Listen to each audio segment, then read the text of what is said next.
Before we begin today's episode, we wanted to announce that we have officially launched our Patreon, where you can find exclusive content, engage with North Coast, and get access to perks like recordings from live shows, freestyle tips and tricks, and Patreon-only episodes. Whoa, you're getting access.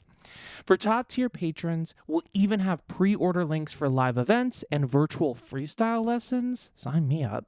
So visit patreon.com/North Coast Podcast and help your favorite hip-hop improv team thrive.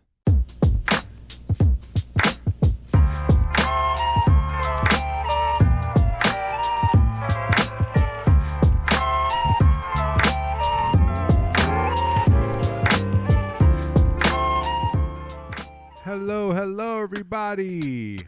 Welcome to the North Coast Podcast, where we interview amazing, awesome people and then do songs inspired by those interviews. Today on our show, we have the amazing, oh my gosh, how do we say this? Multi-hyphenate, artistic vessel influencer, Chen. Chen. It's really ADHD. I don't know what I want. Oh my God. Who are you? Ladies and gentlemen, I'm Billy with North Coast. Nice. And I'm Doug from North Coast. I'm Ralf, aka Precious Gorgeous for North Coast, and we got a guest beatboxer sitting in with us today too. And I'm Rob. Hey. Jack Nasty on the beat. Welcome, Jack Nasty. Nasty, as well. Damn, we doing it. So, Rob, you came in today, and you walk in the room. I'm just like, okay. First off, this person is like so good looking. Oh my I God. was like, Beautiful man. Too kind, my friend. Yeah, Oh, yeah. Beautiful man. And then not only do you walk in as a vessel, as a vision, you walk in and you go, where do I put this giant box of baked goods for you? And I felt like I was in a Jennifer Lopez rom-com. Wow. Being charmed. It's being charmed already. Oh yes. my gosh. So can you tell us a little bit about this welcome gift just out the Oh, gate? yeah. Before we nosh on any of it? I mean, first of all, thank you guys so much for having me. And I haven't done this type of thing in so long, so I just want to say thank you guys. This is sponge cakes. Okay. It's from a spot called Spongy's Cafe in New York City. So a sponge cake, it originated from like Hong Kong, and it's like it's just like a pound cake-ish type of thing. But it's not like super sweet, which is the perfect answer. It's the best compliment for any like Asian dessert. It's like you don't want it to be too sweet. And they have different flavors. They got panda and coconut flavor. They got like strawberry. They got like green tea flavor. So you guys could cappuccino. Wow. So I didn't know if you guys have like any dietary restrictions, but Not today. Not Okay. today. Jack's like, I don't care if Yeah. I'm on the toilet all day. yeah. But Spongy's Cafe is dope. Yeah. Oh, Is this okay. matcha? Oh yeah, they have a green tea matcha flavor as Oops, well. Sorry, y'all. Now, which one is this? Oh, that's the holiday one. Ooh, it's giving funfetti, and Yeah, I yeah. love it. It has like This is blueberry. oh, I think that's the purple yam. Ooh, ube. Oh, is that No, similar to is that- taro? Is that similar to taro, or is that different? yeah. Similar-ish. Purple yam. Yeah, purple yam. It matches your shirt. So it works. I did it. Hey. Anna, you want some? Oh yeah. Okay. Oh, nice catch. Nice catch. Oh my god, this is so good. Oh, you like it? Oh my I want to have god. one too. Yeah. Or turn up all the chewing sounds. It's ASMR. That's Test what it our is. audience. Testing the ASMR with So- the deliciousness. Rob, how much? This is just like a out there question. This might be totally cut it out. But how much does eating with people mean to you? Oh, Like- I love that. Like, are you like a family? Like, do you visit family a lot? Is like being with friends and eating together a big part of your life? Oh, dude, I just came from like a cousin's like birthday party like this Sunday, and it's like 30 of us there. Like, I think I can't speak on every immigrant community, but at least with mine, like I think like when we have relatives here, part of what we do to share that love is number one, have food, and you also shit on each other too, but you make it up for the food, and it's always nice. So even if we go out to get like dim sum and stuff, it's always family style. So Beautiful. food is beautiful, man. That's It's awesome. a connector. Yeah, it is a connector. Did you ever go to someone's house and they don't offer you food? Mm-hmm. How do you feel after that? I feel like something's missing. It's like wearing Wow. shoes indoors. Like it doesn't quite fit me. That's right. Yeah. Yeah, I know. They go hand in hand usually. That cake was beautiful. I want to know as much as I can, and I feel like this will play into like your artistic background. But like, how much can you tell us about your culture? Like, where did you just come from with your cousin? Where's your family from? Where were they at? Like, what can you Because tell I was us? listening to your show, you said your first generation or your family's first generation. I think some people always like. It depends on who you're talking to. Some people refer themselves as first generation, even though it's like, are you first generation born here, or are you first generation immigrated here? Right. Yeah, like, So- like I feel like my parents immigrated here, so I feel like I'm first generation. Same. Right, right. How I understand it too. So, but I've talked to people who are like, no, like no, it's the other way around.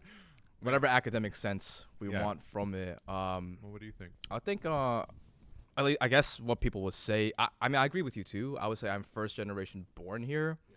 My parents were the first generation to move here. And they came from a part of China called Guangzhou. So they usually speak Cantonese there. So it's kind of, in China, there's like over 50 dialects of Chinese. So right now, it's all like Mandarin. But back then, like in Hong Kong, they'll speak Cantonese. In Shanghai, they're Shanghainese. And nobody can understand each other. Wow. So I could say like hi, which is ni hao, but then if I say in Cantonese, it's nei ho. And that's like a simple one, but then you could say stuff like I love you, like wo ai ni, but that's Mandarin. But then in Cantonese, it's ngo ngoi nei, which is totally different. So it's like, so I grew up with kind of that, and parents immigrated here. And my dad was in New York. I was born in New York City. And then he kind of like brought everybody else from Wow. He was like, it's a party. yeah, he's like, let's get everybody green cards here. Let's find a way to do it. Oh, yeah. You know, just put us all under this residency, under our house. And then they all pulled up. So That's awesome. yeah. So it's a fun party. So you've had like a lot of family around you all your life? Yeah, I did. Wow. I did, yeah. Like grandparents. I have 2 younger brothers. Got cousins and stuff, like, because they have like 6 siblings of their own, and they all have kids. And I have one uncle that has like 6 kids too. And it's like, you can't do it in China because it's only like a 2-child policy rule. But here you can mass Go produce crazy. as Go much as you want. crazy. Yeah. We're Yeah. very entrepreneurial with our families here. We try to explain. Yeah. That's beautiful. So what pushed you into the arts? When was that moment? First off, I just want to say, for anybody who doesn't know Rob's work, Rob makes incredible music, but is also thank funny. When you scroll through Rob's Instagram, you're just like, there's so much amazing happening at once. So I want to know, what was that moment where you got the fire lit in your kind of belly? I didn't think it's possible growing up, because like, and my reference to this, I always say that like growing up, I love the arts. I just didn't think it was something that you can do, and I felt like I was a kid that was in a museum where I could appreciate the artwork, but I couldn't touch it. I couldn't be a part of the painting. I couldn't be the one painting it. I could only view it from afar. So it wasn't until like high school, there's high school theater, and I did all that, made music, did videos. Still didn't think it was possible until senior year, my last year in college, where I went to business school. I went to business school for 4 years, hated it. I went to class like probably high half of the time. And then I took an Asian American history class my final year. And that was what pushed me to say, you know what, I want to tell stories. I want to use art as a way to channel whatever I feel, whatever I see, and give it to people. So that's where it stems from. And it's been an interesting journey ever Nice. since. Around what year was that? 2016. 2016. So it's been Yeah. like, you're like going into like 8 years. Yeah, it's what, this year's 2023. Like 7 years. Yeah, it's approaching 7 years. Yeah. I made that decision in June of 2016, and I knew that because that's when I pierced my ears. Wow. I pierced my ears as a way to be like, this is my commitment to the arts. No matter where it goes, like it could be acting, it could be music, it could be comedy, it could be videos, whatever it is. I just know that I will always have arts and creativity in my life. And at the time, my parents are very against tattoos, very against like earrings and everything like that. So I was like, you know what? If I wear if I get these pierced, number one is on me to get it done. Then you also gotta clean it. You gotta clean your ears, like you gotta clean the earrings like every day for like 4 months, 6 months. Otherwise, you get infected. Yep. So for me, this was a commitment of like, okay, I'm pierced my ears. So no matter what, a lot of people think of artists as like, okay, you do art, you probably are weird, you're probably crazy, which is true. Yeah. They are, but Almost universally true. universally true. But it doesn't matter. It doesn't matter because we have no shame, and when we have that in us, we can't help but to create. So I decided to pierce my ears like a few days before my birthday. I pierce my ears so the dedication's clear. I pierce my ears so the dedication's clear. I pierce my ears so the dedication's clear. I pierce my ears so the dedication's clear. Now listen up, I'm doing it today. I'm putting down the certificate from my MBA. There's no way I'm gonna finish this degree. I'm gonna start with an ear decree. It's time for me to clean them. And then I'm gonna shine and I'ma steam them. I'm about to go out. You know I'm risking it because I am pursuing show business. The dedication's clear. The dedication's clear. I'm piercing my ears so the dedication's clear. I'm piercing my ears so the dedication's clear. I'm piercing my ears so the dedication's clear. Got my ears pierced. Now I'm more like Pierce Brosnan. I'm a secret agent mobbing. When I coming through, you know I'm gonna do it. So I'm gonna separate myself from my peers. Yeah, and I'm gonna go ahead and pierce through the blind, right through the veneers. And yeah, you gonna see me from right here, but I'm gonna be waving at a ship from the piers. I pierce my ears so the dedication's clear. I pierce my ears so the dedication's clear. I pierce my ears so the dedication's clear. I pierce my ears so the dedication's clear. I pierce my ears and that is what I want to think. I don't know what to do and that's when I started to drink. And then I start to sing, oh my heart is now pounding. I don't know what to do, so I eat a cake that is pounding. Oh yeah, it's pounding and delicious. We do it, pursue it, so vicious, so rigorous and targeted. Yeah, I'm an influencer, I'm marketed. I pierce my ears so my the dedication's clear. I pierce my ears so the dedication's Big clear. hoops. I pierce my ears so the dedication's clear. I pierce my ears so the dedication's clear. Hey. That was sick. Thank you. That's crazy. You did were it. sick. Yeah, Damn. dude. You did Yeah. Hell yeah. Rob, Haven't first freestyled. song. I haven't freestyled in years. The My guy. spirit was in you. The spirit of Oh my creativity gosh. came out. Yeah. That's crazy. You Yeah. freestyled from your ears. Steaming through the piers, Chelsea yeah, piers. yes. Oh yeah. Shout outs ooh. to that gym that lied to me. Listen, I did. wanna say that I wanna first open up, and if you guys don't know this, I'm sure you do. I'm a very judgmental person. I'm a judgmental man. What? No. I really am, and so sometimes I'm not always like enthused if I see like piercings or tattoos. I really have to like be like, let me process this in my body.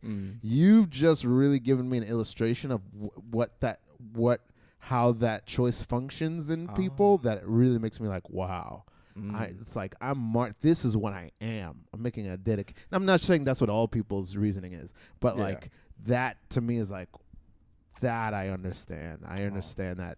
So I understand. Just to me that like that makes immediate sense. Yeah. I appreciate that. Yeah. Thank you. Wow. I really get It's that. a physical representation of the level of internal commitment that you made to your career. Yeah. And Right. many people, they'll get bit by the showbiz bug, but they will go, but it's okay if it doesn't happen. And there's a level of privilege to that we all also have to acknowledge too. But the fact that you said this is happening and I'm making sure it's happening and I'm piercing my ears to say this is who I am, I think it's a beautiful thing. I think it's just Yeah. because most of my friends at the time, they weren't in the art field. So I knew that like to your point, yeah, a lot of if things don't work out, it just doesn't work out. But I always wanted art to be in my life no matter what. So I see. even if like, oh, shit hits the fan, I gotta get like a day job and stuff, that's fine. But okay, after I finish work, write a few more poems, or like, okay, after I finish work, let's learn the guitar, let's try an improv thing, or let's go on. Oh wow, I met this tall Filipino man named Billy, and he told me about North Coast, and he said you should check it out. So maybe I'm just going to see online on the website to see if they have any classes, which I actually did. I checked to see if you guys have classes. I don't think at the time you we have guys one did, starting though. this Saturday. Shut Oh, up. so that's why your name looked familiar. Oh. Because we emailed with you. I think so, because I was very interested, because I was like, I haven't freestyled in so long. I was like, I need to take a class. There's a group of people doing it. Like, it's weird to freestyle by yourself. It is. in the car. Shout out to North Coast classes. Sign Yeah. up today. Please sign up. Yeah, we Please got sign 3 up. spots left in our 101 starting this Saturday. Ooh. Ooh. Oh la Please, la. please I join. gotta say, I'm just so fascinated by. I have sponge cake in my mouth. I'm so like, for me, art was like. I knew that I was gonna be an artist when I was 7. It was like decided. There was not a chance anybody was ever gonna dissuade me. But like, I think because for that reason, when I meet other artists, wherever or however their story happens, I like, and to hear their stories, I don't know, it just means a lot to me, and it's so interesting to hear what their various struggles were. Because for me, like, I have some privilege, like not like economic privilege, but for me it was like, it's done. There was no struggle ever for me. So when you hear people like, my family wasn't like this, or I didn't come from a place that or I didn't know, or I did I studied college 4 years trying to resist this thing, and you're like, that's crazy to me. That's like unreal. And so I'm very fascinated to hear about what your journey has been up until this point. Wow. So what was the next step? You say, I'm going for it. Right, what was the first major step you took as an artist? Right after I graduated, I got into this acting program. It's called Stella Adler. So Nice. it's in Awesome. New York. So Yeah. my family's in New York. So Which program did you do? It was like a 2-year evening conservatory. Cool. So I did that and loved it. I feared Shakespeare. But then I learned about that. Learned about Italian mask work, miming, like scene study class, how to use your imagination. Did you get to study with Jimmy at all? No, Jimmy Tripp. No, I No. didn't get a chance to. Did Okay. you go? Yeah. What? You went? 08 to 2012. Yeah. We're alumni then. Yeah. That's crazy. Yeah. Shout out to Stella Adler. It's a Shout great out to the program. Adlerites out there. Crazy, Yeah. crazy. Wow. I So you- auditioned for that school. Yeah. Wow. Dot, Dot. That's it. Cricket.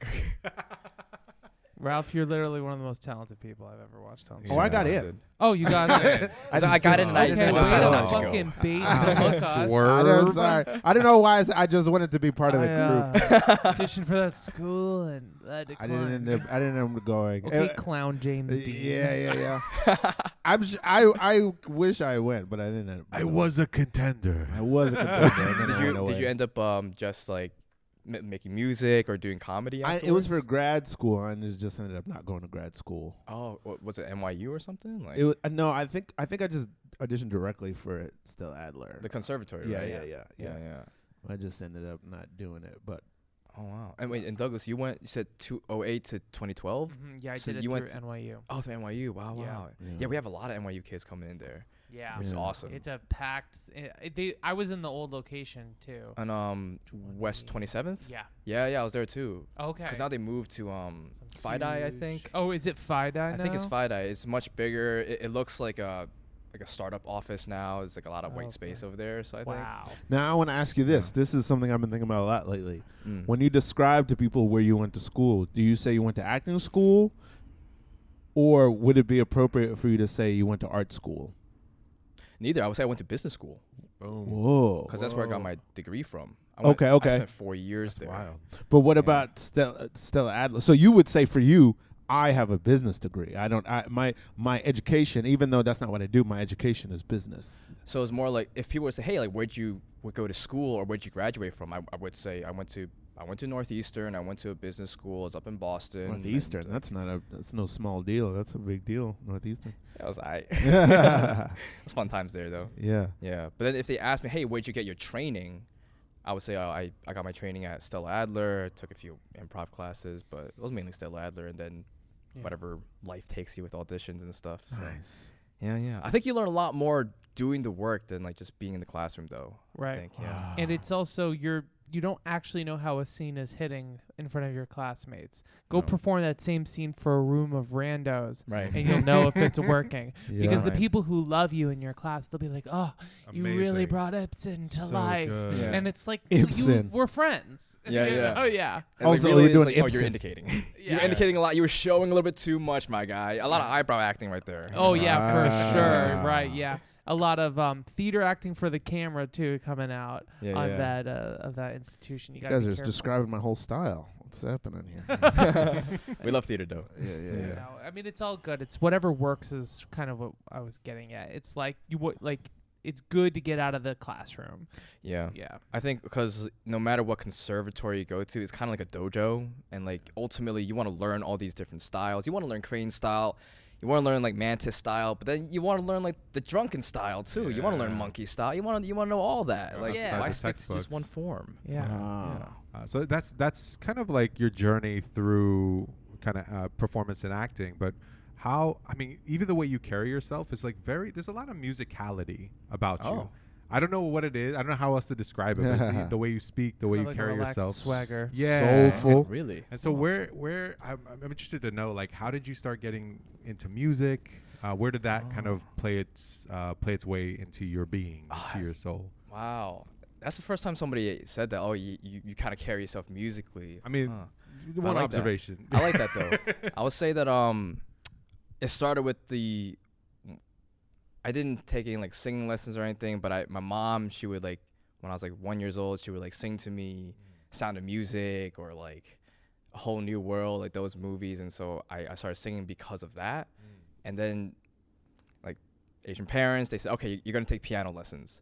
So I started taking piano lessons. I hated it so much because to that point, like I was taking lessons and my teacher was like low key abusive. Like every time I made a mistake, she would like hit me on the hand with like a pencil. And a couple of times I would like cry, and she was like, "Stop crying! Like, you messed up. Like, you gotta just get it right. You don't practice enough." So I didn't like it at all. I hated piano. I hated music for that reason, and I wasn't exposed to music, even though I was in New York, and I like, New York City is like the heart of hip hop, but I wasn't exposed to that unless I was outside, and you're outside and you're just like you hear Biggie playing like.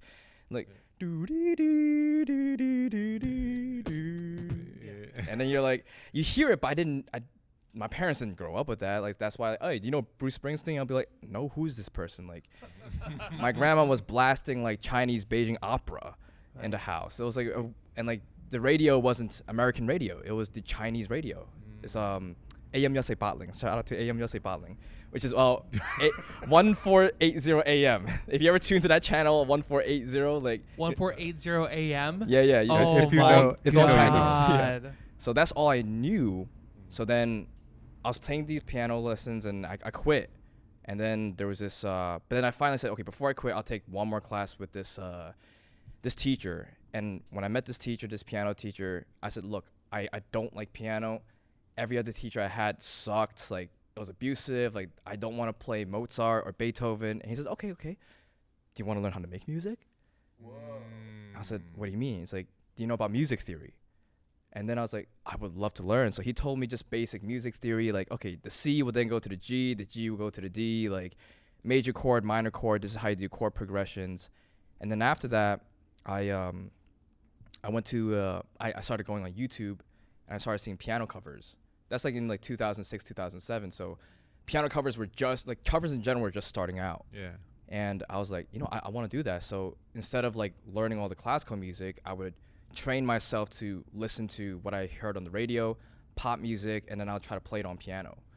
In middle school, and it led all the way through high school. I started jamming, and that led into like poetry. It led into like music production with Logic Pro, and writing raps and then singing, and carried it out all the way here. But I as part of me was like, man, like what if I had some type of more formal education with it? But at the same time, I don't regret the journey that I went through to get here with music. Well, and sometimes people who go through a less like traditional path, they have more feel, right? They rely more on feel, Right. and so that can be an asset. Paul McCartney, no Right. formal musical training, so There's definitely people who do that. I also think that in college I ended up being in a hip hop dance crew too.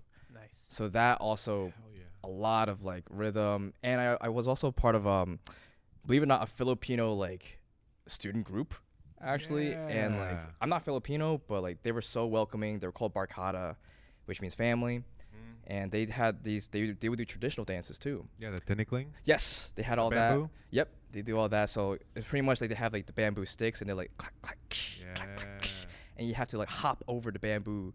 Because if you don't, then your feet get caught. Like, and it's, Damn. And Yeah. it hurts. The dance of it death. Why it's hurts. called You know? tinikling? Because you say tinikling. Yeah. So, but it was just a lot of. It was just so much fun to just be a part of all that, you know, and like just to. And I think that's where like the rhythm comes in play. Spoken word poetry also has a lot to do with that. Like Jackie do beatboxing, and when I was in high school, I was in a all guys a cappella group. We called ourselves Voicemail.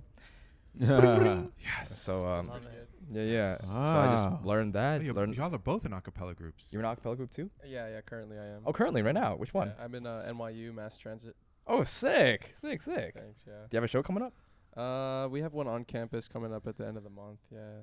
Break a leg. You got this. Thanks. Is that going to be at Skirball?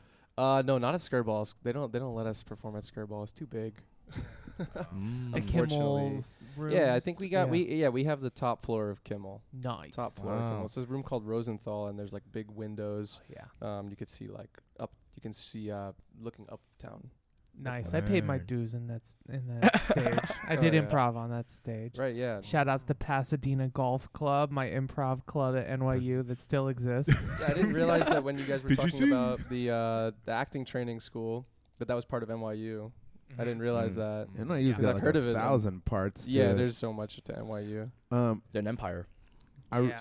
I really, it sounds to me like you really somehow found yourself around the arts almost your whole life, but you were like always searching and find, which I can relate to so much too. And then like at a certain point, you're like, I'm gonna take this serious. Like for me, I was a kid, and like my cousin, who I never see, who lives across the street from my job, and I never see him. Well, I don't know. I never see him. Anyway, when I was like 7, he handed me How to Draw Comics the Marvel Way, and that like made me obsessed with comic books for like the next decade and a half. But like I had no exposure to any other art at all, even though I was in New York, just like you. But I was like Born and deep, raised? yeah, born and raised Oh, in what part? Brooklyn, Brooklyn. East New York. Word. Deep Nice. in this like kind of West Indian enclave, but there was not like, there was the arts of the culture, but like even that, nobody's like saying this is the art. So I'm just like desperate to find a comic book shop or a little newsstand with comic books, and that's it. That's the only arts I have up until college, up until I go to art school. So like I really identify with that. Like the arts is in you, and it's like you always have your hand on it. You always reach out to like grab it, but like no one is like. You know, my mom put me in a cartooning class once, but it's like, you're just like, I know this is mine. Just got to hold on until I get to some sort of port, some sort of oasis. Kind of. Yeah, I was about to say it feels like an oasis where everywhere around you is like a desert, but you know that you need water to survive. Where 70% water is already a part of you, and then once you find the oasis, you just want to keep drinking it. Yep. Forever. Art is my water. Art is my water. Art is my water. Art is my water. Art you in me is like choreography, oxygen and hydrogen. When I am smiling, sing a little, dance a little, play a music, play the fiddle. You know it, it's not my daughter. Oh, I really love art because it is my water. Art is my water. Art is my water. Art is my water. Art is my water. Art is my puddle. Yes, I'm befuddled. I express my thoughts and channel to the thoughts around me. Walls are painted. I can put the fainted, bring them back to awakening. Now we are awakening, 'cause the art is my water. Art is my water. Art is my water. Art is my water. Agua. Ain't nobody ever take me to the water. I was sitting in the back and I was parched. I was sitting out there in the dark. Ain't nobody ever hand me no pencil. Ain't nobody ever stopped to mention that I could go out and study art. And I was out there in the dark. Art is my water. Art is my water. Art is my water. Art is my water. Am I a waterbender or I'm a firebender? And I am Bulbasaur or am I Squirtle? I think I'm just so slow cause I'm a turtle.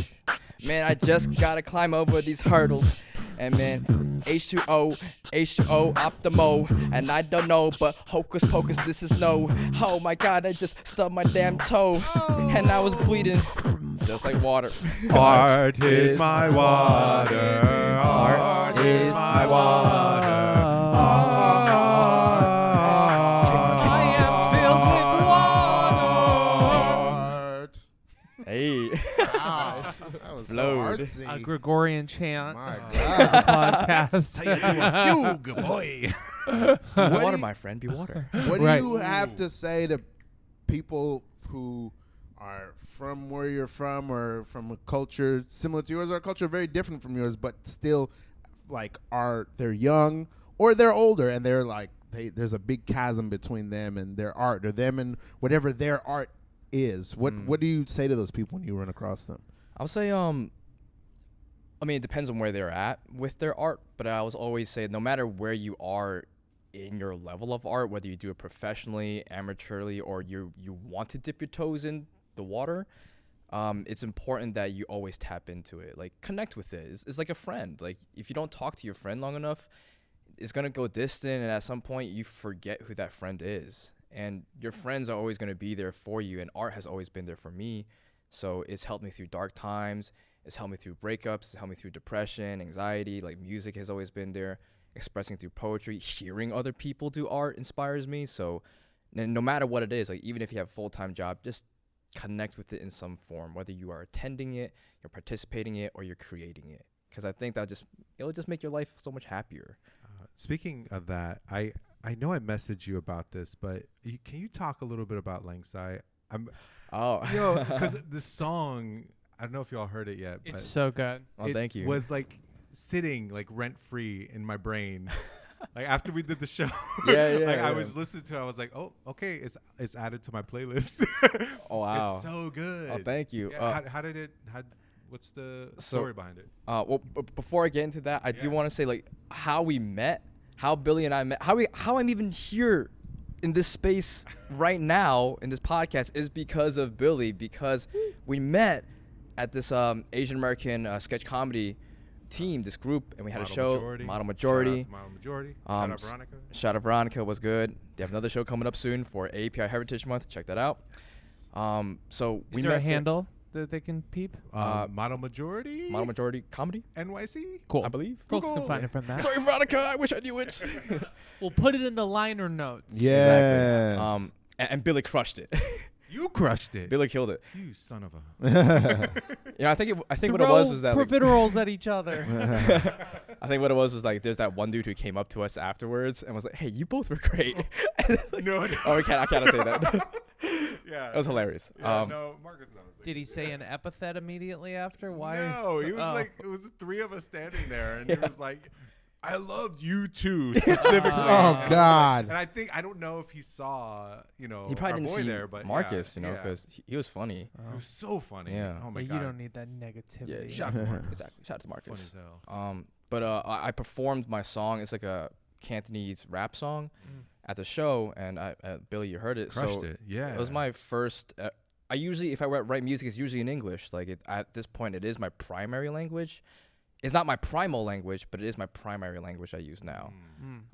But because my parents, they speak Cantonese, and I wanted to at least like write this song because the word Leng Zai means young punk in Cantonese. Wow.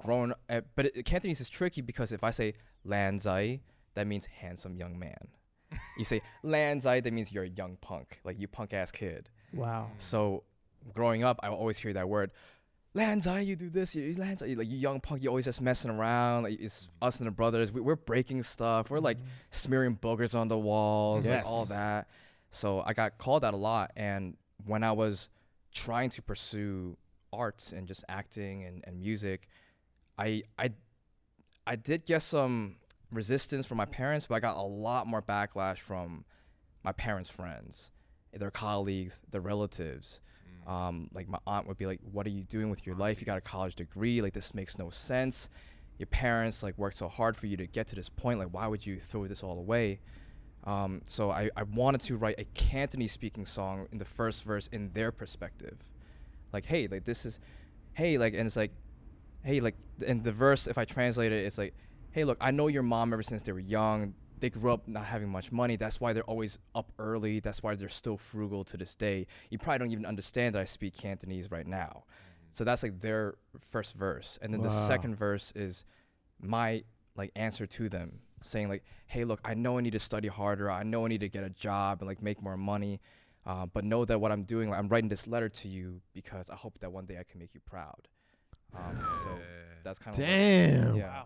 But I didn't want to make it sad, because it's not supposed to be something like, I will avenge Naruto, I got you. Like, it's not an anime show right here. Like, it's like, so I was like, but I wanted to make it light, so it's more of an upbeat, like, hey, Leng Zai, like, I'm only just a Leng Zai. I don't know to my left and my right. So I'm admitting that, I don't know everything in life. Like, I am this young punk. I still don't know what's going on. I still don't know what I'm going to eat tomorrow. And so therefore, I'm like, I want to write this to be like, hey, like, I don't know what's going on, but I know where you're coming from. I know where I'm coming from. I still love you. And that's where Leng Zai came from. Damn. Did you get any feedback from any of the elders around you? Or? Oh, yeah. They really love the song. Wow. Even when I perform it to, like, non-Cantonese speaking people, I always have, like, the subtitles, like a lyric video up there on the screen so they can understand what's going on. Because I do feel that the music is universal, and if you can at least like see that, like that part is amazing. I also decided to turn it into a Cantonese song because the language is dying right now. Like, there's fewer and fewer people speaking it. People are moving out of Hong Kong, and in mainland China and Guangzhou, where my parents are from, all the kids are not speaking Cantonese because the schools, they teach them Mandarin. Oh wow. So nowadays, when I see like younger, like ABCs, Asian-born Chinese kids, like American-born Chinese kids, they come up to me like after they hear the song and they're, hey, wow, like I really resonated with that song. Or it's like, hey, I don't speak much Cantonese, but that song makes me want to speak more Cantonese or make me want to like learn it. Just because it's part of our heritage. And I think that wherever we are, like, we are our products of our ancestors, and we are their wildest dreams. And I get to be here on this podcast and say, hey, like hey, grandma, grandpa, great grandma, great grandpa, like, I'm lighting this incense to you. Did you know I made this song? You could understand it for once, like, it's pretty wild. So yeah, it's fun. Yeah, that's beautiful. Yeah, so thank you for that. Of course. Thank you. So Rob, you're so industrious, you're so talented, you're doing so many things, and we're on this deep path right now, but I do have to ask, what do you do for fun? What are your little pet hobbies? What do you do outside of the arts? Outside of the arts, I guess my favorite pastime is, going back to eating food. Every time I hang out with my friends, we're always going to go out to eat some type of food. Usually it's Asian food. Yeah. I mean, it tracks that you love food, right? Yeah, you brought us food. I love food. And so that'll be something that I do. I like eating with people. Last year I started to, like, getting really into like bachata dance. Ooh. Wow. Love bachata. I have like an 8-hour playlist on Spotify. Oh, I gotta show. Jack's like, dance for me, Rob. For all the listeners at home. One step, two steps. And for all the listeners at home. Yeah. For whoever's watching on YouTube. Yeah. Shout out to Aventura, Monchi Alexandra. Yeah. So it's like I would dance. I like to dance bachata. And on my pastime, I'll just watch anime. Like, I think that always connected me because growing up, I didn't see people that looked like me on the big screen. It wasn't like I registered that I was like, oh, hey, like, there was no people that looked like me. I was like, I'm still gonna watch Dexter's Lab, like, and Powerpuff Girls, like, they're amazing. Scooby-Doo, oh my gosh, come on. Shaggy, like, Scooby. I mean, he's not even a human. Like, they're all fun people, like. But when I watched like Dragon Ball Z, or when I watched like Naruto or like Gundam, I'm like, whoa, like, it seemed like it's from a different world, but for some reason I felt connected to it. You know, and so I started to like just I would watch it on my free time, but I don't have much free time right now, so I gotta catch up on my shows right now. So yeah. I hear that. Yeah. Nice. And YouTube. Yeah. I guess my guilty pleasure is that I like watching reaction videos. Ooh. Love it. To what? To what kind of thing? Yes. So lately it's actually been the movie Everything Everywhere All at Once. Wow. Mainly because they just won they swept the Oscars. Did Ki Hui Kwan? Wow. Dude got he an won Oscar. an Got Oscar? an Oscar. That's crazy. Yeah. So wild. Reaction Short video round. right here. Right here. Real life. Dude. Reaction video. Real life. Reaction video, real life. Reaction video, real life. Reaction video. Oh yeah, we react in real time. Yeah, we don't act. Hey. There's no slack. Something's going on. We react big on the microphone. Someone eating wings. Someone watching a guitar solo. Someone watching the ending with Han Solo. Someone watching Avengers Endgame. Someone watching something kind of lame. Real life. Reaction video, real life. Reaction video, real life. Reaction video, real life. Reaction video. Shout out Ki Hui Kwan. Hey, am I saying his name wrong? He used to be on Goonies. He used to do it absolutely. Was he in Goonies or was he in Indiana Jones? He was in both, and he got his thing on, and he was doing real well, and then he fell into the deepest hell. He didn't act for like 30 years. He thought his career was not a career, and then 30 years later he got that movie, and now he got an Oscar. So it's cool, so cool. Real life. Reaction video, real life.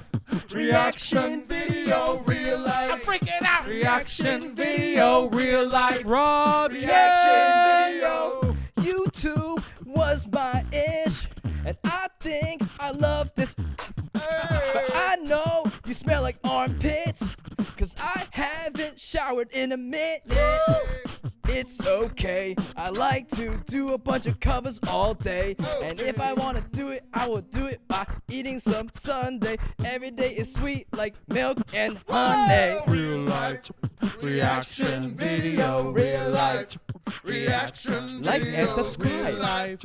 Reaction I'm freaking video. out. Real life. Oh. Reaction video.